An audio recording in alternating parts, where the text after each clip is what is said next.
Sir actually debt മാനേജ്മെൻറ്റിൽ credit സ്കോറിൻ്റെ പ്രാധാന്യം എത്രത്തോളം ഉണ്ട്? ഇന്നത്തെ കാലത്ത് ഭയങ്കര കൂടുതലാണത്. കാരണം മിനിമം നമുക്കൊരു എല്ലാവരും ഗുഡ് എന്നാണ് പറയുന്നത്, ഞാൻ പറയുന്നത് മിനിമം ഒരു 750 എങ്കിലും സ്കോർ വേണം. കാരണം നമ്മളുടെ ക്രെഡിറ്റ് സ്കോറിനെ ബേസ് ചെയ്തിട്ടാണ് ബാങ്ക് നമ്മുടെ ഇൻട്രസ്റ്റ് റേറ്റ് നിശ്ചയിക്കുന്നത്. ഫോർ എക്സാമ്പിൾ ഞാൻ പറയുന്നത് എൻ്റെ ക്രെഡിറ്റ് സ്കോർ 700 ആണെന്ന് വിചാരിക്കും, അരുണിൻ്റെ ഒരു 750 ആണെന്ന് വിചാരിക്കും, അല്ലെങ്കിൽ 790 ആണെന്ന് വിചാരിക്കും. അരുണിന് കിട്ടുന്നത് ഇൻട്രസ്റ്റ് റേറ്റ് ചിലപ്പോൾ ഒരു 8.5 ആയിരിക്കും. ദ സെയിം ടൈം എനിക്ക് കിട്ടുന്നത് 9 or 9.5 ആയിരിക്കും. എന്നേക്കാൾ കുറച്ച് സ്കോറുള്ള ഒരാൾക്ക് കിട്ടുന്നത് 10.5 ആയിരിക്കും.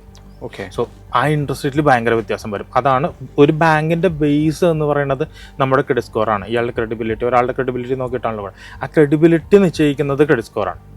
സോ 750ക്ക് മുകളിൽ എല്ലാവർക്കും എന്തായാലും ഉണ്ടായിരിക്കണം. അല്ലെങ്കിൽ ആക്ച്വലി നമ്മൾ ഇൻട്രസ്റ്റ് കൂടുതൽ കൊടുക്കും, നമുക്ക് എക്സ്പെൻസ് കൂടുതൽ നമുക്ക് വരികയും ചെയ്യും.